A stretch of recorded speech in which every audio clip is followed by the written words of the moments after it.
हैं, जो नहीं होनी चाहिए, अनएथिकल हैं, जिस लड़ाई को लेकर बेसिकली ये ऑन पैसिव की हमारी जर्नी शुरू हुई थी। हम आप यहाँ पर जुड़े थे करेक्शन अगेंस्ट करप्शन को लेकर और एक ऐसे माइंडसेट को लेकर जहाँ पर हम ह्यूमैनिटी को सर्व कर पाएँ।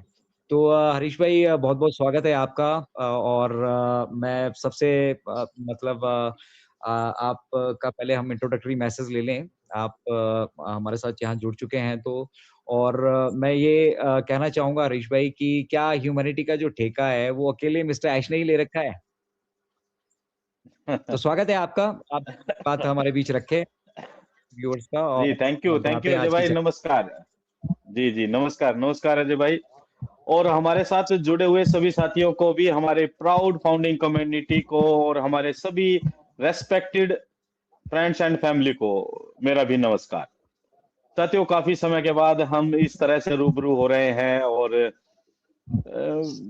वो बहुत ही मतलब ब्यूटीफुल मेमोरीज हमारी रही हैं, जो हमारा पिछला सफर रहा। हमारे साथी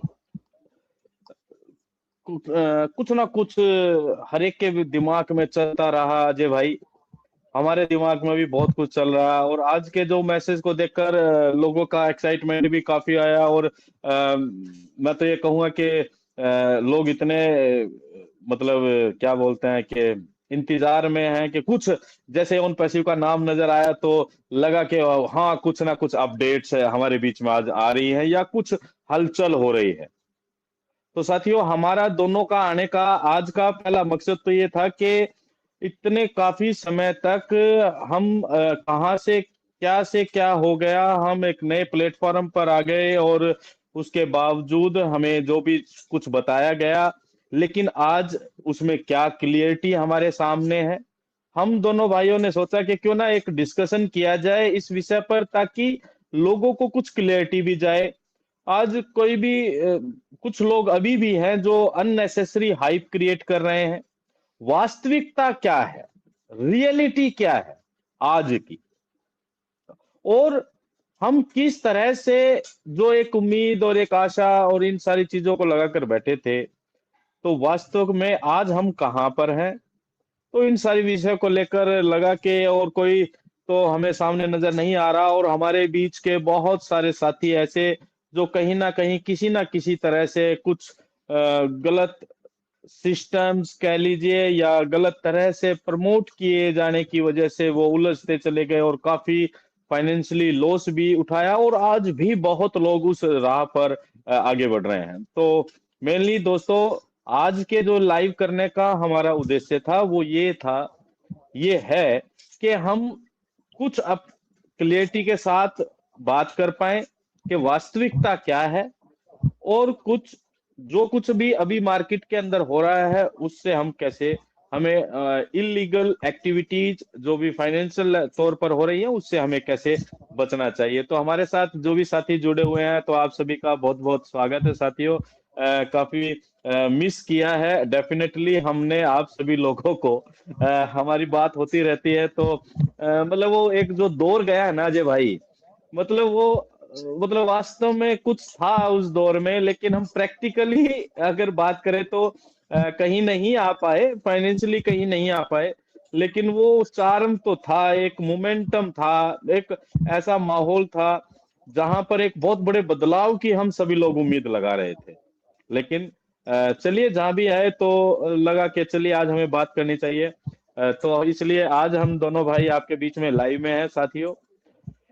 तो कुछ बातें हम आगे करेंगे और आगे के सेशन को आगे बढ़ाते हैं। हम हैंड ओवर करता हूं अजय भाई को। अजय भाई, वेलकम बैक टू यू।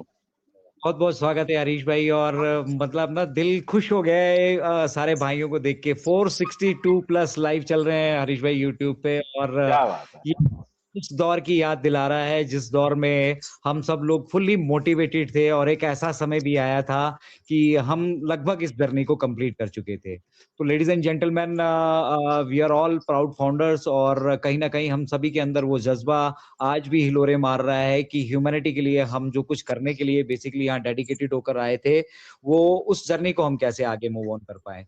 तो शुरुआत करते हैं हमारे लास्ट मैसेज जो हमें यूपीआई एक्सेस जो हमें मिस्टर ऐश की तरफ से मिला था ऑन पैसिव इकोसिस्टम पर, ओईएस पर, ओ न्यूज़ 20। ओ न्यूज़ 20 में मिस्टर ऐश ने हमारे साथ फाइनली उन्होंने कहा था कि हम यहाँ से अपनी साइलेंस को ब्रेक करते हैं और जो कुछ भी मतलब वो 3 पार्ट में हमें कुछ चीज़ बताने जा रहे हैं कि बैक एंड पे बेसिकली सारी चीज़ें कैसे हुई और उनमें से बहुत सारी चीज़ें जो हैं वो लीगल और रेगुलेटरी प्रोसेस का अभी एक हिस्सा है। एसईसी के केस के बारे में तो आप सभी लोगों को बहुत अच्छे से मालूम है कि एसईसी के केस में क्या हुआ था और किस तरह से वो एसईसी का केस डिस्पोज़ ऑफ हुआ।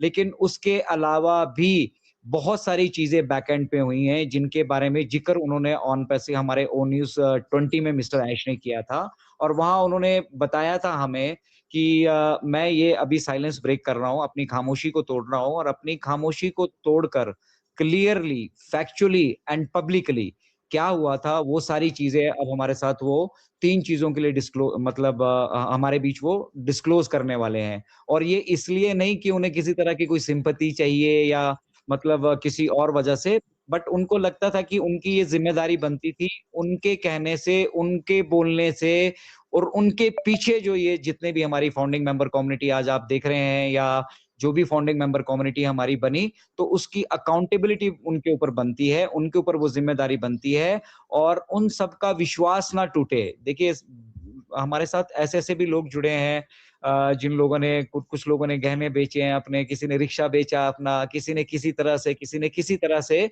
उसने इस सिस्टम को जॉइन किया। तो उन लोगों का वो विश्वास ना टूटे, वो विश्वास ब्रेक ना हो, इसलिए ओ न्यूज़ 20 में मिस्टर ऐश ने हम सभी से काफ़ी सारी चीज़ें वहाँ पे शेयर की थी और उन्होंने कहा कि ये सही टाइम है इसलिए मैं शेयर कर रहा हूँ। अब हमें समझना क्या है दोस्तों कि एसईसी के केस के अलावा भी बहुत सारी ऐसी चीज़ें हैं जो बैक एंड में हुई हैं और जिनको उन्होंने क्लियर किया। अब देखो उसमें सबसे बड़ी चीज़ उन्होंने क्या क्लियर की, कि एक स्ट्रैटेजी के हिसाब से जितने भी ग्लोबल ऑपरेशंस हो रहे थे, जितना भी ग्लोबल फाइनेंशियल एक्टिविटीज़ हो रही थी, उस सब का हेडक्वार्टर्स उन्होंने दुबई में बनाया और वहाँ पे माइकल थॉमस कुरन को उसका चीफ फाइनेंस ऑफिसर बनाया और साथ में मोहम्मद कमाल अनवर को जो जिनको मोहम्मद कमाल के नाम से हम जानते हैं, उन्होंने वहाँ पे उनको वहाँ का चीफ ऑपरेशंस ऑफिसर बनाया, कू बनाया वहाँ पे, ठीक है? और उस दिन के बाद बहुत सारी चीज़ें हैं, जिसके लिए वहाँ पे लाइसेंसेस और अथॉरिटीज़ प्रोवाइड की गई। बेसिकली जितने फाइनेंशियल ऑपरेशंस थे, उनके लिए वहाँ पर उनको पावर्स डेलीगेट की गई, पेमेंट प्रोसेसर्स की जितनी सारी एक्टिविटीज़ थी वो वहाँ से हो रही थी, मर्चेंट अकाउंट जितने थे वो सारे के सारे दुबई शिफ्ट हो गए थे और जितना भी बैंकिंग रिलेशनशिप का जितना भी मेथड था, वो सारी चीज़ें वहाँ पर उन्होंने वो शेयर की थी, ठीक है? और इस नाते कंपनी की अगर ओनरशिप की हम बात करें, तो कंपनी की सोल ओनरशिप मिस्टर ऐश और उनकी वाइफ के पास थी और कुछ अथॉरिटी और लाइसेंसेस उन्होंने ग्रांट किए थे ताकि ऑपरेशनल और लॉजिस्टिक पर्पस जो वहाँ पर सॉल्व हो, लेकिन ओनरशिप ट्रांसफर का उन्होंने कहीं भी कुछ भी इस चीज़ का ज़िक्र कहीं पे नहीं किया था। और ये लास्ट मैसेज था 22 दिसंबर 2025 का लेडीज़ एंड जेंटलमैन जो मिस्टर ऐश ने मतलब एक ज़िम्मेदारी समझ के हम सभी के साथ शेयर किया था। और इस सीरीज़ में ये 3 पार्ट में मिस्टर आइश हमारे साथ ये पूरा का पूरा कंप्लीट जो कुछ भी एक्टिविटीज़ हैं जो बैक एंड पे हुआ है एज़ अ ज़िम्मेदारी वो ये 3 पार्ट में हम सभी के साथ वो शेयर करने वाले हैं, जिसका पहला पार्ट 22 दिसंबर 2025 को अगर आप अपने बैक ऑफ़िस को खोलेंगे, बैक ऑफ़िस में जाएँगे, तो आपको वहाँ पर देखने के लिए मिल जाएगा। इसके अलावा पार्ट सेकंड में और बहुत सारी चीज़ें हैं, लेकिन वो चीज़ें लीगल और रेगुलेटरी प्रोसेस का हिस्सा है और मुझे लग रहा है शायद वो लीगल और रेगुलेटरी प्रोसेस मिस्टर ऐश को रिस्ट्रिक्ट कर रहा है, इससे आगे की चीज़ें हमारे साथ शेयर करने के लिए। इसके अलावा लेडीज़ एंड जेंटलमैन अगर हम बात करें विक्ट्री विद ऐश की, तो विक्ट्री विद ऐश पे लास्ट मैसेज जो मिस्टर ऐश की तरफ से हम सभी के साथ शेयर किया गया था, वो शेयर किया गया था 17 दिसंबर 2025 को, जिसमें मिस्टर ऐश ने कहा था कि द नेक्स्ट फेज़ बिगिन्स मतलब नेक्स्ट फेज़ बिगिन का मतलब ये हुआ कि पहले जब जो लिंक डिस्ट्रीब्यूट किए गए थे, उस लिंक के डिस्ट्रीब्यूशंस में भी बहुत सारे लोगों की बहुत सारी रिज़र्वेशन थी। बट उसके अलावा वो जो लिंक डिस्ट्रीब्यूट किए गए थे, वो एक लिमिटेड क्वांटिटी के हिसाब से किए गए थे। शुरू में 10 लोगों तक ही आप इनवाइट कर सकते थे। इन्विटेशन का भी और उस लिंक से जॉइनिंग का भी एक टाइमिंग था।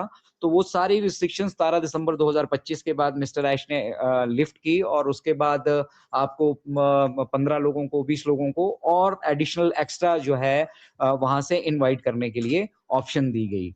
तो लेडीज एंड जेंटलमैन, जो सबसे इंपॉर्टेंट चीज है आज की डेट में हमें और आपको समझनी है कि पहली चीज ये है, आप देख सकते हैं इफेक्ट इसका 531 प्लस लोग हमारे साथ अभी भी लाइव यहाँ पर जुड़े, 581 plus. Ladies and gentleman, I am very strange. आप जुड़े रहिएगा, कहीं जाइएगा मत, क्योंकि बहुत सारी इंपॉर्टेंट चीजें हम आपके साथ यहाँ पे डिस्कस करने वाले हैं। और इस पूरे के पूरे सेशन का आप अगर देखेंगे टैगलाइन, तो वहां पर हमने स्ट्रेट फॉरवर्ड कहा था कि फाउंडर्स को जो है अब अलर्ट रहने की जरूरत है, फाउंडर्स को जो है अब सावधान रहने की जरूरत है, क्योंकि आप सबसे सॉफ्ट टारगेट आज की डेट पे बन चुके हैं उन लोगों के लिए जो गलत गतिविधियां पहले भी करते आ रहे थे और आज भी कर रहे हैं। तो पहली चीज सबसे इंपॉर्टेंट जो हम यहाँ से हमें जानने के लिए मिली वो है स्ट्रॉन्गेस्ट कम्युनिटी। ऑन पैसिव से स्ट्रॉन्गेस्ट कम्युनिटी ना पहले कोई थी, ना हमें कोई देखने के लिए उसके बाद मिली है। और ये मैं नहीं कह रहा हूं, अगर आप चैट जीपीटी के अलावा जितने भी सोशल मीडिया प्लेटफॉर्म है, सोशल मीडिया सर्च इंजन है, वहां पे जाएंगे और पूछेंगे तो आपको ये गर्व की अनुभूति होगी कि इससे स्ट्रॉन्गेस्ट कम्युनिटी ना पहले कोई थी, ना आज की डेट में कोई है। तो ये सबसे इंपॉर्टेंट है और यहाँ पे किसी को कुछ नहीं मिला है, उसके बावजूद आज भी वो उम्मीद का दामन जो है वो टूटा नहीं है और वो वैसा का वैसा बरकरार है। चलिए बढ़ते हैं। दूसरी इंपॉर्टेंट चीज यहाँ पर कि वर्ल्ड वाइड अपीयरेंसेस जो हैं आज की डेट में, मैं फैक्ट्स पे बात करूंगा तो रेड रेफरन और क्रिस लगातार हमारे बीच आते थे, उन्होंने भी अब कम आना शुरू कर दिया है। इंडिया के बड़े लीडर्स की बात करें तो वो तो बिल्कुल मतलब जैसे सर से गधे के सर से सींग गायब होते हैं ना, उस तरह से सारे के सारे गायब हो चुके हैं, सारे अंडरग्राउंड हो चुके हैं। कोई किसी तरह की क्लैरिटी नहीं मिल रही है। लोग रोज हमें फोन करते हैं, लोग रोज हजारों के हिसाब से हमारे पास मैसेज आते हैं, वो अभी भी उनका विश्वास जो है उतना ही सुदृढ़ है। तो ये बहुत अच्छी चीज है। और जो सबसे इम्पोर्टेंट हम आज के सेशन में आप सभी को लेकर डिस्कस करने वाले हैं, तो लेडीज एंड जेंटलमैन बात है आपके सॉफ्ट टारगेट बनने की।